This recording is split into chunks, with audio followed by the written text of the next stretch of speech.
நாம் சரித்திரங்களை எவ்வளவோ படித்திருக்கின்றோம், உலக நடப்புகளையும் தெரிந்து வைத்திருக்கின்றோம். எத்தனையோ தத்துவ ஞானிகள் நம் நாட்டிலே தோன்றி வாழ்ந்து வளர்ந்தார்கள். மக்களுக்கு எவ்வளவோ உபதேசங்களையும் தத்துவங்களையும் அந்த மகான்கள் கொடுத்து சென்றார்கள்.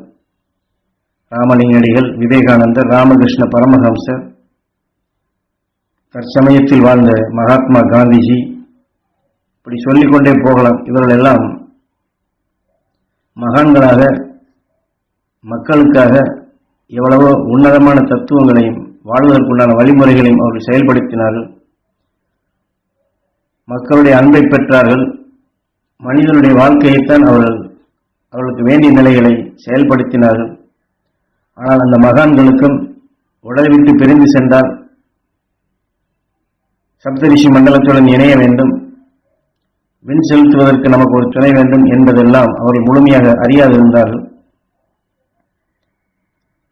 அது விண் செல்லும் ஆற்றலை அவர்களும் கற்றுணரவில்லை. மக்களை ஒன்று சேர்க்க வேண்டும், மக்களை மகிழ்ச்சியாக வாழச் செய்ய வேண்டும் என்ற எண்ணம் தான் இருந்தது. விண் செல்ல வேண்டும் என்று யாரும் எண்ணவில்லை.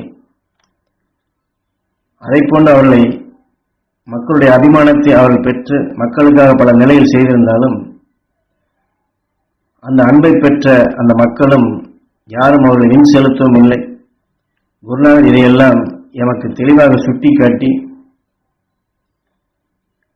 அந்த காலத்தால் இதுபோன்ற நிலைகள் மக்களுக்காக பாடுபட்ட அந்த மகான்களை, மறைந்தவர்களை விண் செலுத்த வேண்டும், அவர்களை சப்தரிஷி மண்டலத்துடன் இணையச் செய்ய வேண்டும் என்று எமக்கு உணர்த்தினார். என்னால் எத்தனையோ மகான்கள் தோன்றி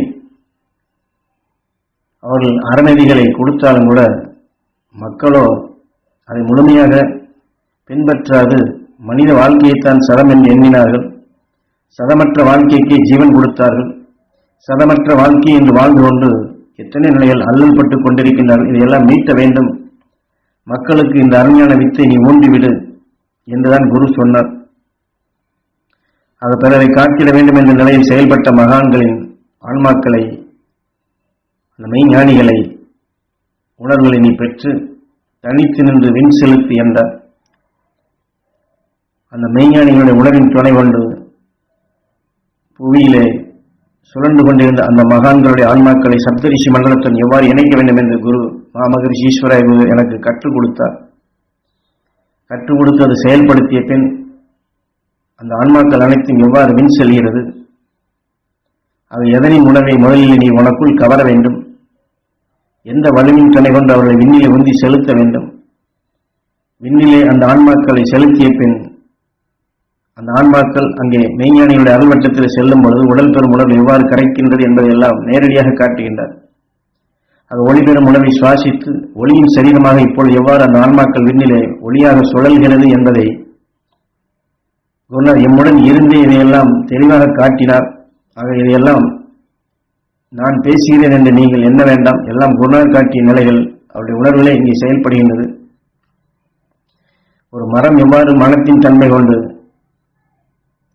அதனுடைய ஞானத்தின் வழியாக அது செயல்படுகின்றதோ, இதுபோன்ற ஒரு மனிதனுக்குள் எடுத்துக்கொண்ட உணவின் சத்து, அந்த ஞானம் எதுவோ அதன் வழியாக தான் அவர் செயல்படுவார்கள், வலுவாக இயக்குவார். அதுபோன்றுதான் மாமகரிஷி ஈஸ்வராய குரு அவருக்குள் விளைந்த ஆன்ம ஞானத்தை, மெய் உணர்வின் ஆற்றலை விண்ணிலே வளர்ந்து கொண்டிருக்கும் நிலைகள் கொண்டு மக்களுக்கு அந்த விண் செல்லும் மார்க்கத்தை நீ எடுத்து காட்ட வேண்டும் என்று உணர்த்தினார். ஆக மக்கள் நலமாக இருக்க வேண்டும் என்று வாழ்ந்த மகான்கள் சாதாரண வாழ்க்கையில் அவர் ஆன்மா பிரிந்த பின் அவள் தவித்துக் கொண்ட நிலையில் இருப்பதை முதலில் விண் செலுத்து. ராமலிங்க அடிகள், போகர், ராமகிருஷ்ண பரமஹம்சர், விவேகானந்தர், ராகவேந்தர், ஐயப்பன் இவர்களை எல்லாம் விண் செலுத்தும்படி சொன்னார். அவர்கள் அந்த விண் செல்லக்கூடிய நிலைகளை செயல்படுத்தும்படி ஆணையிட்டார். ஆக முதல்ல ஐக்கிய உணர்வு பெற வேண்டும் என்று எண்ணும்படி செய்தார்.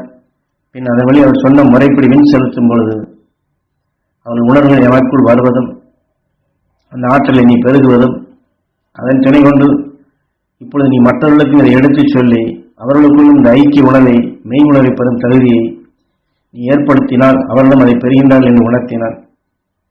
ஆக இதை போன்று நம்முடைய குடும்பத்திலே, குல வழிகளிலே தாய் தந்தையரோ அவருடைய முன்னோர்கள் மூதாதையர்களோ இதுபோன்று வாழ்ந்து வளர்ந்து உடலை விட்டு பிரிந்து சென்ற நம்மோடு பழகியவர்களையோ, அவள் யாராக இருந்தாலும், தாத்தா பாட்டி நண்பர்கள் உறவினர்கள் உற்றார்கள் யாராக இருந்தால் உடலை விட்டு பிரிந்தவர்களை எல்லாம்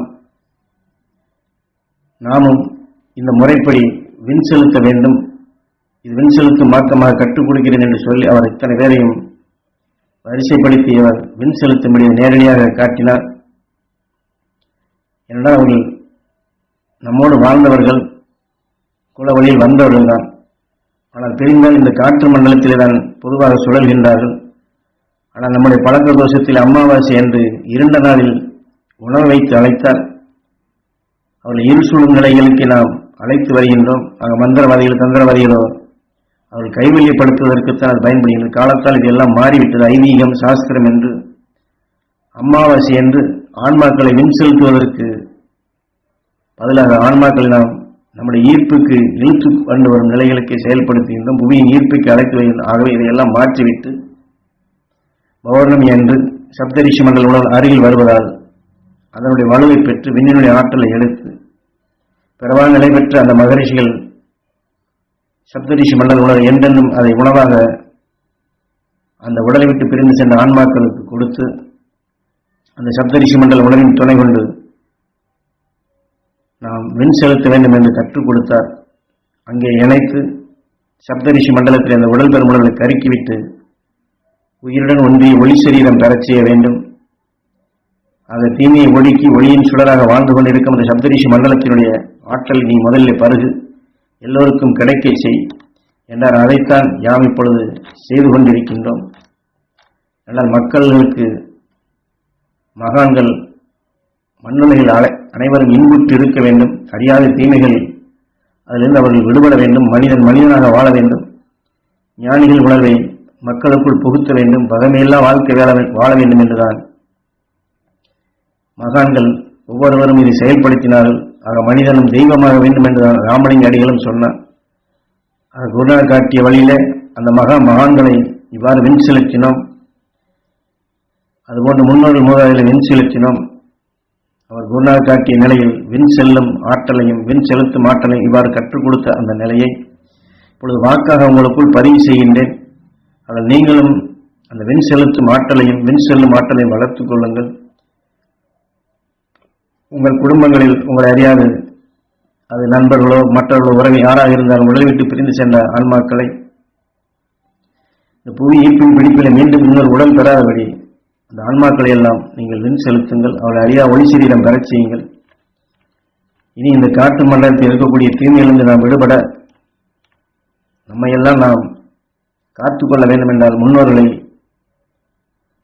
குறிப்பாக அது பௌர்ணமி என்று நாம் இதை போன்று செய்து சப்தரிஷி மண்டல உணர்வை வலுவாக எடுத்து அந்த உணர்வை உடல் விட்டு பிரிந்த ஆன்மாக்கள் உணவாக கொடுத்து நாம் ஒவ்வொரு நாளும் ஒவ்வொரு நொடி பொழுதும் தொடர்ந்து இதை நாம் செய்து கொண்டே இருக்க வேண்டும். இது தலையாய கடமை என்று ஞானகுரு இதில் நமக்கு சுட்டிக்காட்டுகின்றார்கள்.